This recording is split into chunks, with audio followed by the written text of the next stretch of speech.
James Rish. I'm from Wee Wee, Florida. And I've been around bees since I was 6 years old, whether I liked it or not. Going to the bee yard, it's a good song. Oh, joy, we're going to the bee yard. And, anyway, my dad did it since he was 6 years old. He started out. And my grandpa Rish, he started young. We don't know when exactly, but he built the honey house when he was 16. And it's still standing. It's 122 years old. And I donate to the people up around Bloodstown at Pioneer Settlement because they take care of it. And Daddy told me one time he had brothers that were at the old April site that had bees there, he and they, before they built the honey house. And on the other side of the peninsula, on the lake side, his mom and dad, Henry and Alexander and Rebecca, got us into this in the early 1800s. They had bees behind the Rish Hotel. We've been getting Tupelo ever since. And that's a long time ago. So the James Rish family is the oldest family in Weewall that's been doing Tupelo hunting. Whatever that's worth. But I've seen a lot of interesting things over the years, and I'm going to share some highlights with you tonight.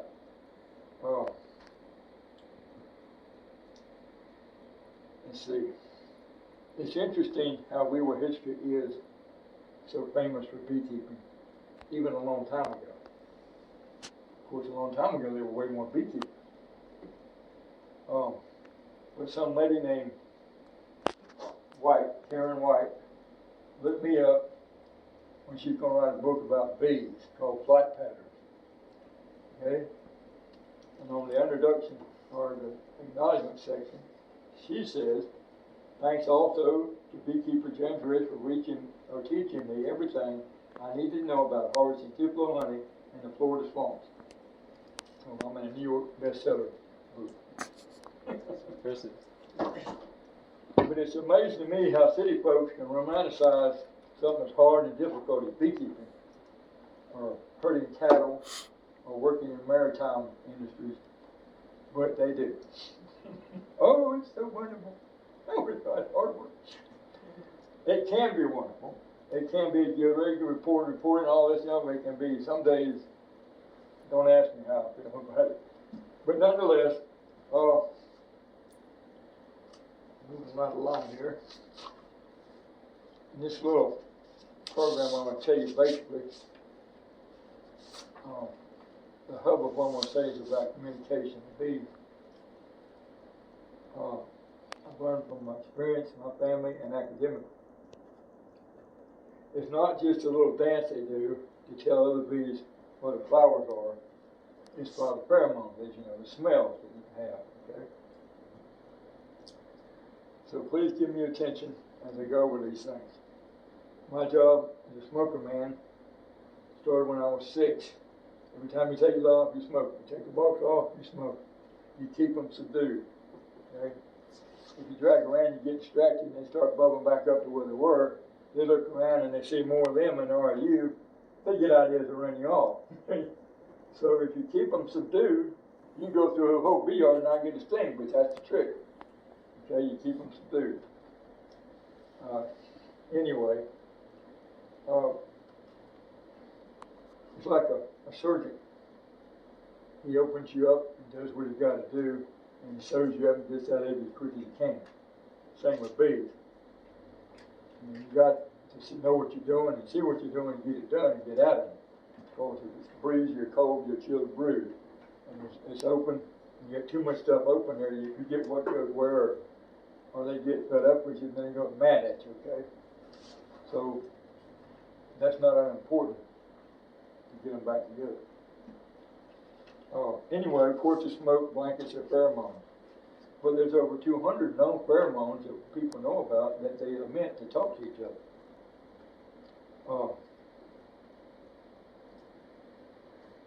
If you want to upset them really good, if a hive gives you a hard time or something, make sure your veil's on. Walk up to those bees out there on the top and go, and blow on them really good.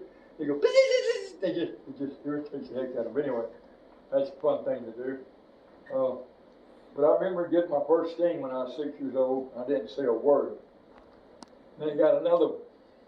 This is the old apron I owed. And I said, Daddy, let's go home. we just got here. And that was the most horrible words I ever heard in my life up to that point. We got to do this all day. We're going to be doing this all day. That was the deal. But anyway, he wouldn't let me wear a veil because he thought it made me tough. And what it made me was a kid who went to school with my eyes all swollen up like this. That's what it made me. But by the way, if you get stung in the eyeball, it can really mess you up. But nonetheless, when moving them, I wear a veil. And taking honey, I wear a veil. And you sometimes had to move them by picking them up. You could be a black widow scorpion, you know what's on that bottom board, you know. So you better wear gloves then. But anyway, for any new beekeepers here, you don't want to go in there in a cold or rainy day if you can help it. Okay? If you take that lid off, that 95-degree temperature they maintain goes right out the top, and they're all looking at you. Okay? However, sometimes you got to medicate, or sometimes you got to feed them a certain way. But again, you be quick to get what you got done to do is done. That doesn't sound right. Get what you need to do done. By the way, everybody hopefully knows this, but I want to reiterate it so you can appreciate it. 3 ways not to get a bee sting. Number 1, don't get in the way of the coming and going. Bees don't like to be held up. They like to work. Okay, so get out of their way. If you got to be in their way, you best be well dressed. If you got them on pilots for example. Secondly, don't foul one. You get one on your shirt or something, she feels sweating, she's going to knee-jerk sting you. Knee-jerk reaction. One time I had a half dozen between the shoulder blades and was moving bees at night, and I sat down and struck. All of them stung me at once. I felt like I was shot with a shotgun. But after that, I got a bee brush and brushed off behind my thing all over and stood in front of the headlights, you know, bouncy. And most of the time, that headlight I get, a lot of them attracted to the headlight. It's worth doing that. Because that really hurts when you get it on the back, when you get that many stings at once, believe me. Anyway, the third thing is, don't bang around. You know how we're bad about throwing stuff around. And you don't do that until you get ready to go and you can bang off the inside of the lid, so you don't scorch them on something stationary. But generally just handle them gentle. They're little critters, you know, and don't be too slow, but don't make deliberate movements. And just don't freak them out. And it makes it different and better for them and better for you. So get out of the way, don't foul them, and handle them gently. Now, sometimes bees, if they don't want you around, they will butt their heads into you just to try to drive you away, like a bull would do sometimes, just butt you. But other times they come from the other end. We know about the stinger and the white poison sac and all that.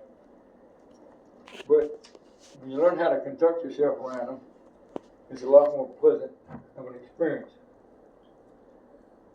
Now, bees are defensive in nature. They're defending their colony when you're in their bee yard. But Africanized bees are very defensive. There's word of an 800-pound horse down in South Florida got stung 3,000 times. And he died.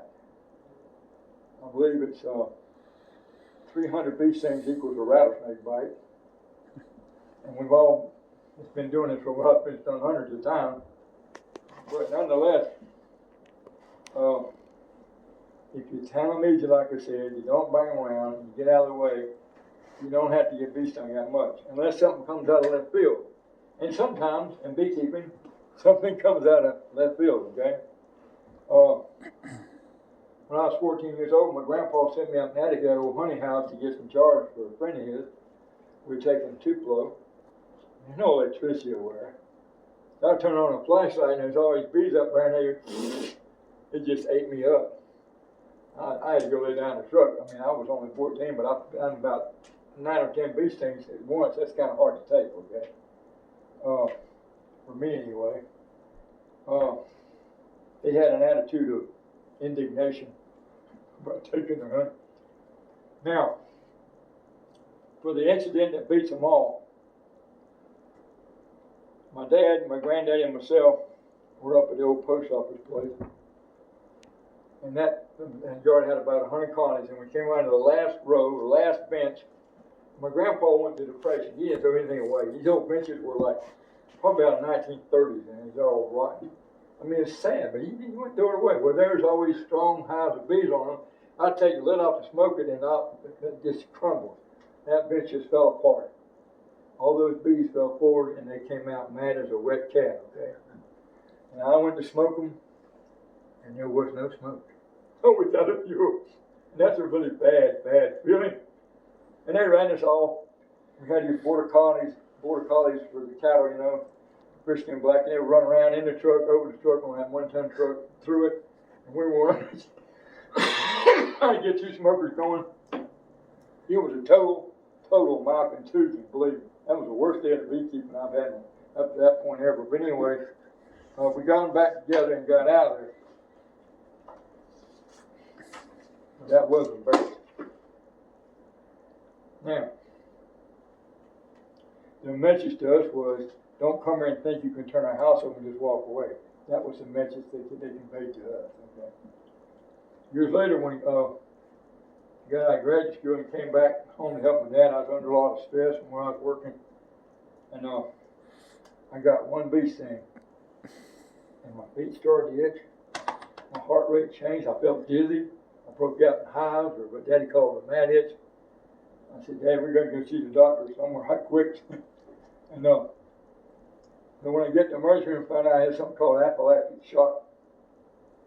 And they gave me a shot of epinephrine. Anyway, in minutes, all those symptoms went away. I don't know who invented epinephrine, but I hugged them and walked in the door today. That's a miserable feeling. You don't know if you're going to die or not. But anyway, I found out that if your immune system is weak because of stress, you can get all kind of problems you wouldn't plan on otherwise. So I came back home and started over, and everything got back to normal except I could not accept that the only son of a beekeeper was allergic to bees. That had to change. And oh man, see, Tupelo starts up here, it goes downriver. At the end of the canyon down there, it's like 2 more days you can get out of it. There's starts later and finishes later. Our starts early on this up here earlier and finishes early. But nonetheless, no one would help him, so I helped him. He was down Howard Creek. Remember Mixon down there? Again. Anyway, his old time was beekeeping down there. And I got, that morning I washed my feet, tied my trousers, bloused them and tied them, wore gloves. Got 7 stings, but no, I didn't break out in shock, okay? So I got my immunity back. You can get it back, okay? That felt good. Now, for an example of how bees communicate when they attack you. I was up at the North Pasture near the county line. We got a place on the lake up there. Had 100 colonies. It was hot in July, no breeze. It's just miserable. But that's when I had a chance to work. I get to the last colony, and I had some honey. The box slipped out of my hand and come out mad as a thick as bee, thinking I came here to bother him. I wasn't wearing gloves that day. Got a sting on the hand, scraped it off sideways like you should, Got some back together, another sting in my left hand, scraped it off. Time we got all that back together and under control, I had 3 stings, a little triangle on top of my left hand. I thought that was odd that they were so close together. So I smelled the top of my hand, and I could smell that pheromone. Now, they say the alarm pheromone smells like a banana, and it may at the entrance of a hive, but when they stick that stinger in you, it smells bitter. It really smelled bitter. Almost like the stuff we used to put to kill wax moths with, cyanide. But it was like, I learned a lesson that you don't just get the stinger out, you wipe off the pheromone. Otherwise, there's a little beak in there that says, sting him here, and that's what they were doing. So, this is where your sister died, get him here. And maybe that's something like that caused that old myth about spitting, chewing your back on it. That would cover the pheromone, but psychologically, that's all you're doing for pain, because it doesn't help the pain. But anyway, even a black bear can only take so much in the face, okay? Now on the brighter side of things, and there is one, it ain't all bad. Honeybees can also communicate with each other and with us without being hostile. One time, I had about 200 behind the house there in the wintertime. I got busy and I hadn't given them sugar water for a couple of 3 days. Past what I should have. And the bee came buzzing around me and buzzed around me. I said, okay, I see what she's saying. She associated me with food. So I went and gave him some sugar water out there in the community feeders. She shut up. But she was telling me, hey, here's the sugar water. But anyway, oh yeah, this is something about, that was unbelievable almost. And today I use these reducer checks, we call them checks, but they're entrance reducers. You know, in the wintertime you make a little hole, you know. Springtime like this, you'll take them off. Well, I was slow getting them off one spring. And I saw one colony of bees, those bees lined up shoulder to shoulder, and they were pushing this out of their way. Just pushing it out of their way. And I'm standing with my mouth open, amazed at what I was looking at. Somebody in that group had to say, okay girls, on 3, push, because they were all pushing as one. And their message to me was, we got things to do, we're not waiting on you. We're getting this thing done. But that was something to see. Now, on another occasion, I'd accidentally, on some of those bee traders I got, I stepped on one, I didn't see her, and I went on to the next box and I looked over there, and there was a ring of bees around that bee I'd wounded, giving her care and consolation.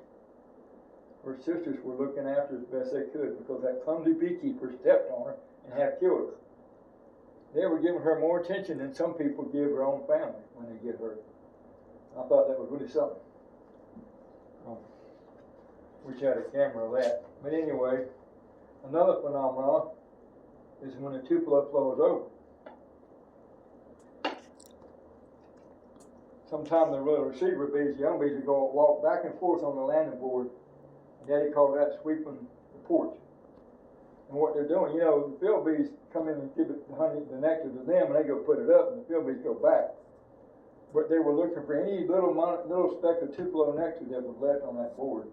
They police up and put it in cells. And that tells you it flows over, by the way, plus the traffic dies down. But I've seen that happen too. I understand field bees have about 500 hours of flying time before the wings give out.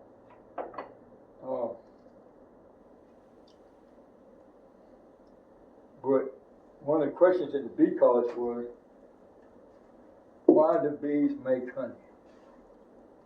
Why do they do that? Well, it's just like people, if they want to have a long shelf life for the food, they dehydrate it. Okay? When they bring in that nectar and put it in those cells, and got the enzyme from the honeysuckle in there, you can hear them at night. This is it. And loud too, but they're drawing out that moisture down to about 18%, as you know. And then they cap it off. But that'll last and last and last. They found honey in the pyramids, 3,000 years old. You can still eat it. But anyway,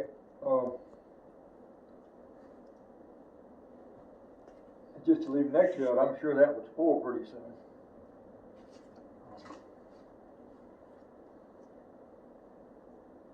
Now, my daddy and grandpa, there's no electricity over, so it got dark and they had extra boxes they couldn't get to.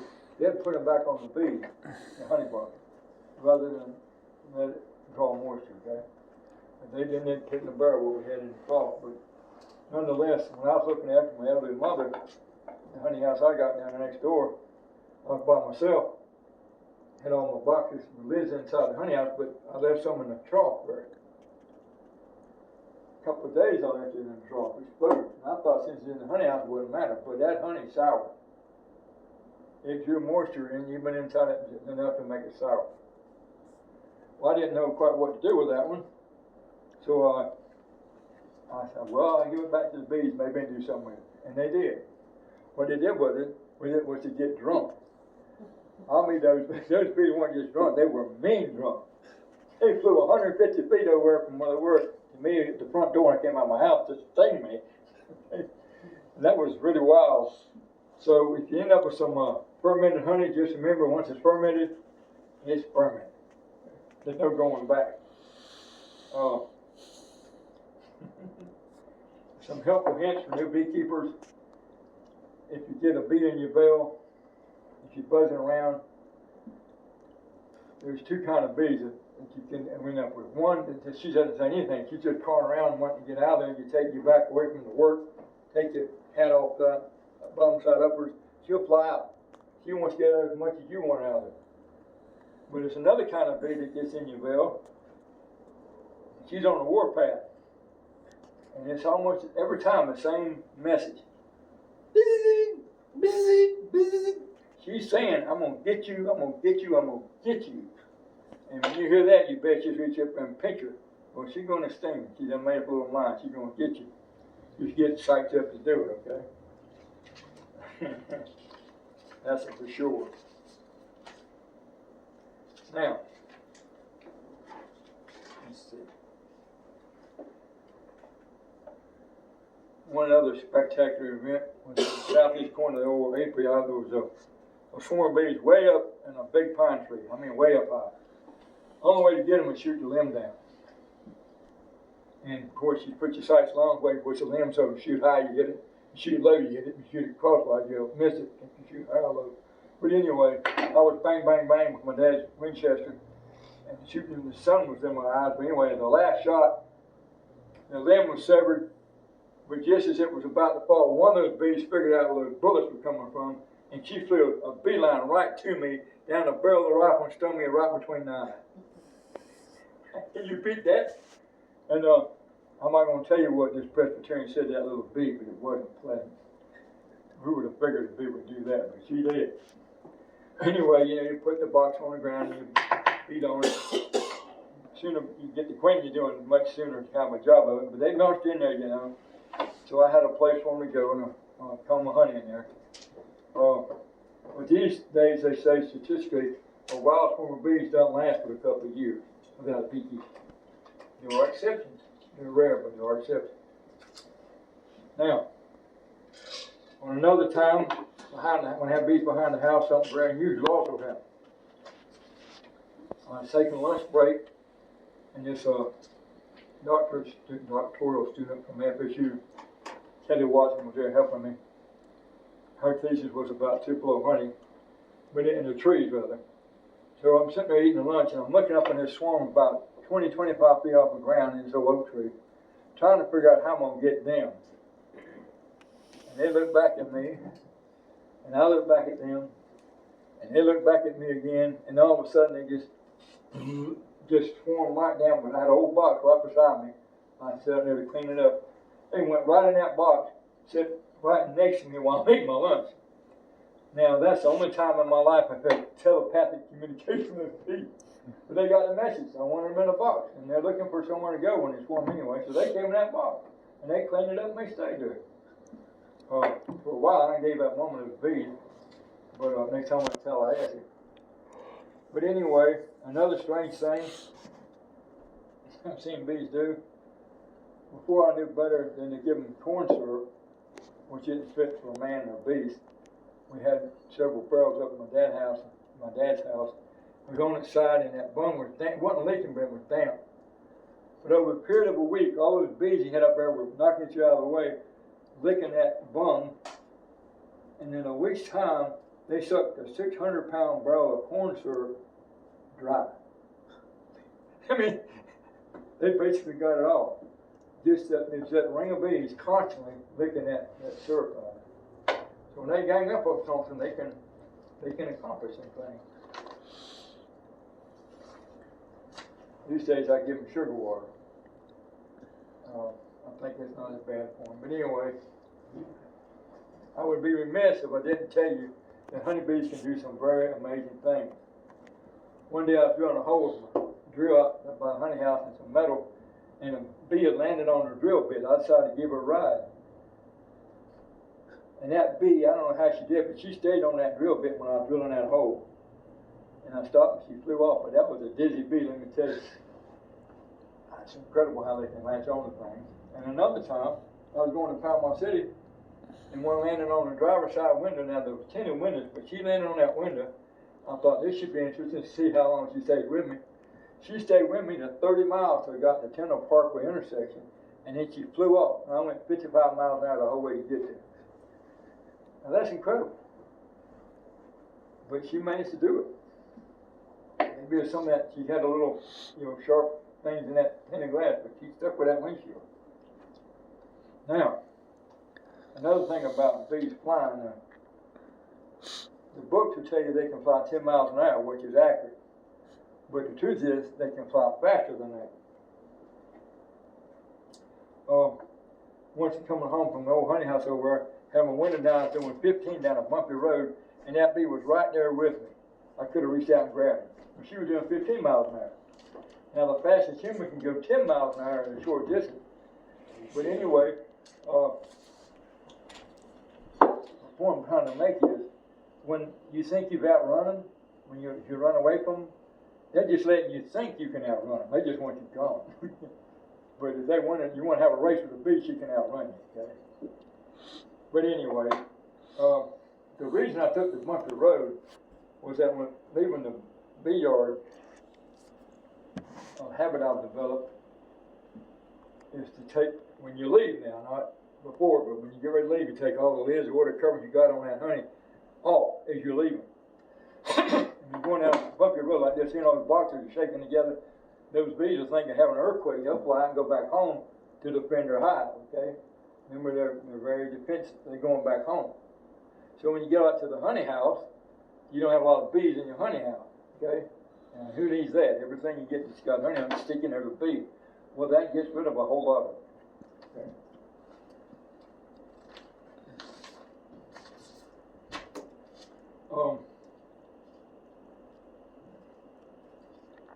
During the springtime around these parts, when I was a boy, they used to let high school students out to help beekeepers. They still do that? They don't do it anymore? Well, they let you out all week when I was a boy to go, help a beekeeper and get the experience and all this stuff. And one time when I was in grammar school, my dad had 2 teams of them at the old apiary getting the honey off. And him and Grandpa went to the post office to get some more. And they just left me behind to spectate because I was, 5th grade or something. But they decided to have a race. On those 2 longest rows of bees, they're going to have a race. Well, they got careless.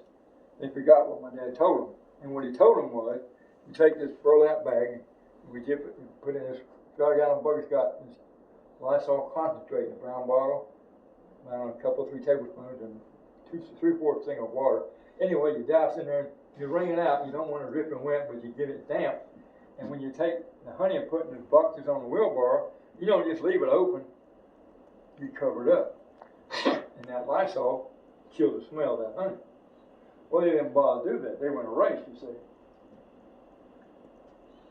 And about halfway down those roads, all of a sudden, there must have been a whistleblower somewhere. He's saying, "Free honey, everybody, free honey." Because all those bees, almost within a matter of minutes, there were 300 kinds of bees there. They all came out like it was Halloween, okay? And I mean, just a black cloud of bees in the sky. It was awesome. And of course, they inundated those boxes of honey and just sucking it back up.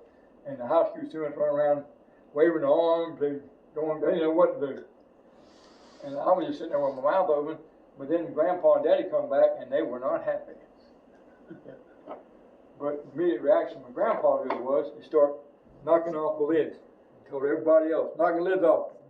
I did not know why, but we did what he said. And we went to that whole yard throwing the lids off. And what happened was almost as incredible as when they all came out, is they all went back. They went back to guard their hive, their respective hive, from other bees robbing them out. It was awesome to see. That whole cloud of bees just went back home. Nobody knew what to do except my grandpa. I wouldn't have figured that one. And then once it all calmed down, we got the lids on them and we went home. I mean, when you get them out mad at you, you've got to give them a little rest. Okay? But anyway, I will never forget that. That's why I tell my helpers, put the lid back on, cover it up, keep the smell down. They will come back and get it if they want to. Now, another thing I learned at bee college is something I didn't know, was about the little French horn noise. Sometime you hear a queen make. You know, like a little French horn, a little miniature French horn. In the springtime you can hear it. And I always thought it was the queen telling the other bees, battle station, repel the beekeeper.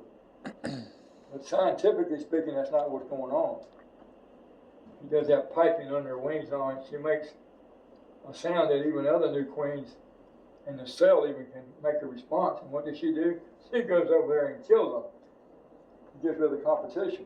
And she's sending out a message for them to respond to so she can find them. Okay? That's what that's about. Incredible as it is. Now, you might think, well, would a human do that? Well, in 1500s, Queen Elizabeth did it to her competition, Queen Mary, who tried to get Elizabeth. But anyway, it's rare to find but one queen in the colony, unless they're about to swarm or they let a superseded queen live, and sometimes they will. But generally, there's the queen, definite article.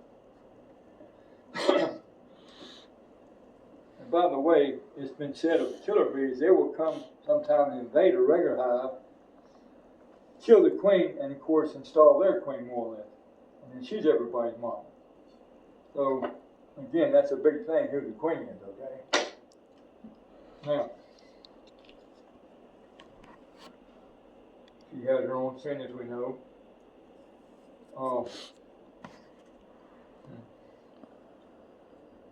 Okay. You know the thing about drones and how what happens to them when they mate with a queen. But bees are very efficient. I mean, in the wintertime, there's less food, and drones, they don't work, but they just hang out and chase the queens, so they get rid of them. They're no longer needed. And of course, the bees feed her less. They'll regulate her laying. They'll feed her less, so she'll lay less. And then, of course, they get to the winter on fewer bees because there's not that much in the woods to eat. Now, one time, we were putting new queens in, back when you get them for $2 a piece. That's what they were when I was a boy. Now they're 35 and 40. But anyway, my dad had one of those little woody cages, had those 3 holes in it, the screen. And he popped the cork out of his pocket knife on me. But this time, he missed, and he cut the screen, and the queen flew out and landed on the landing board. And normally, when a queen comes in like that, all of a sudden, they'll kill her as an intruder. But on this occasion, we went back the next time we was there and checked on it, and they had accepted her. So she must have done some really fancy bee talk to get accepted in that hive. They've been queenless for a while. But anyway, sometimes they will accept a new queen, even though you make a boo-boo. Another amazing thing about bees, one time I was up at Addison Trailer Park when I was like 18, working for him, and there's a section of foam pole about 10 foot long. I had it up and go flip it to get out of the way, and I got a kink in my back, and all of a sudden I couldn't stand up. I mean, I was bent over like this for a week, and I went to help my dad in the bee yard, and out of route bee in a big hurry to get home, was zooming back to the other side of the yard, and I was right in her way. And she stung me, and I went, ugh! I've been upright ever since. But I call her the godsend bee, the chiropractic bee, because she gave me an adjustment. It's only happened once, praise the Lord. But anyway, it did happen. The Lord works in mysterious ways, does He not? But it's interesting to see how bees overcome obstacles. In the northwest United States, they got a problem with these big hornets from Asia. They're way bigger than a bee. And they'll come in and just chew bees up just as hard and bully everything around, But the bees develop countermeasures. They'll ball up on them like a big wad of bees and either suffocate them or you give them a heat stroke. Okay? And the hornet is like this. But I've seen dead hornets, dead bumblebees, dead lizards, dead mice that's been mummified, all kind of stuff in a beehive that was not welcome. Particularly about who they let in there. They're very hygienic. They go for a pension flight, all that. They do keep the place clean. But that reminds me of a funny story of old boy. He found out his wife was going to leave him, so he got all the money out of the bank, $18,000. I'm almost through. But anyway, he's had to figure a place to hide it where she wouldn't find it. Well, he put it in his beads. He divided it up in his beads. After all the court proceedings were done, he went back to get that money out of the beehive. Well, in the meantime, they chewed it up in the pulp. You couldn't even recognize it. $18,000 and just fluffed. And they were pushing it out of their hive because they didn't want his filthy money in their house. Okay. It was kind of heartbreaking for the fellow, but that's what happened to him. He should have bought bullets. What? Bullets, that's a good currency. Anyway, the researchers at University of Florida will be the first one to tell you there's still a lot to learn about bees, okay? That fellow learned a really hard lesson about bees. They don't like the smell of money, evidently. Anyway, when you get to understand bees, you can, and how they communicate, and what they expect of you, you can find yourself looking out for each other and have a good, productive little business there. Matter of fact, when I get a new beekeeper wants to learn beekeeping, first thing I'll do is get some honey and put it on her hand. We'll go find some bees around a flower bush somewhere. You hold it out, and what's the bee going to do? She's going to come around and let that honey off. Now it tickles because she's licking you, but she's not going to sting anybody because she's not threatened. She's not guarding the colony. She's just licking up some honey somebody's giving. Okay? They're not aggressive in that regard. Let's see here. Now when Nathan was a boy, Grandpa would put that artificial pond out for all those bees over the apron there, and be a big cloud of that stuff, and the bees would be buzzing all around. He'd have a hunting knife trying to cut those bees like he was Zaru or something. And I got a picture of that, but those bees thought he was playing with them, I guess, because none of them stung him, but he was buzzing circles around it. But anyway, tonight I hope I've given you some things to help you appreciate bees and respect them.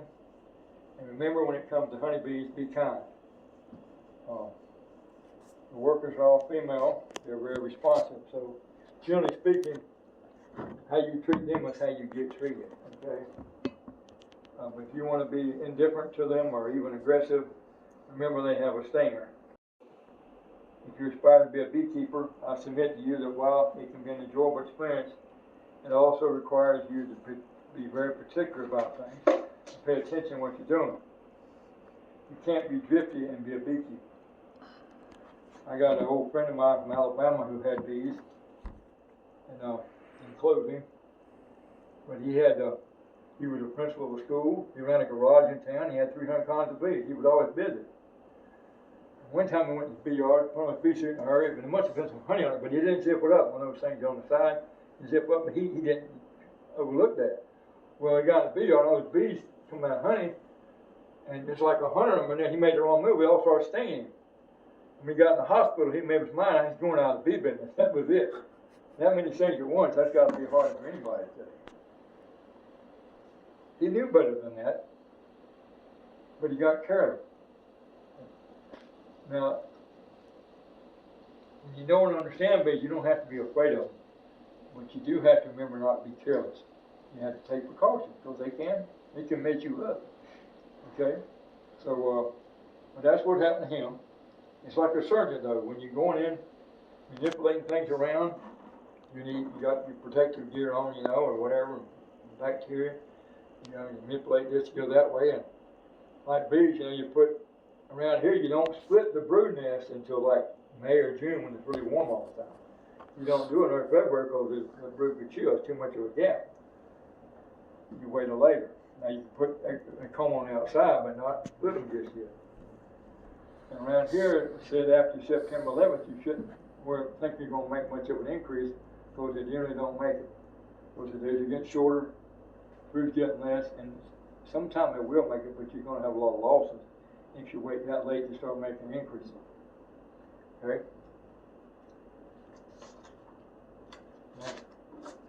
Last page. Let's see.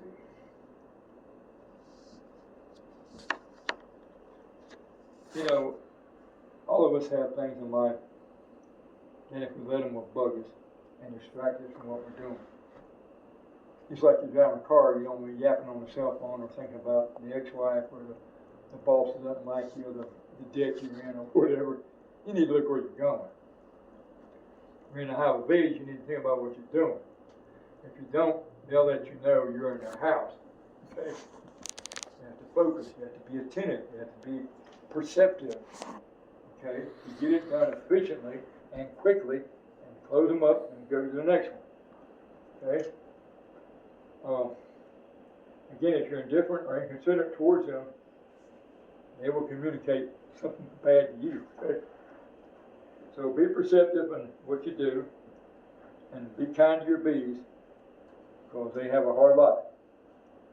And they're very industrious and interesting little critters that God's given us a blessing to be a part of raising bees.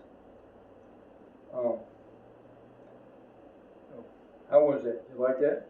Very good. Okay.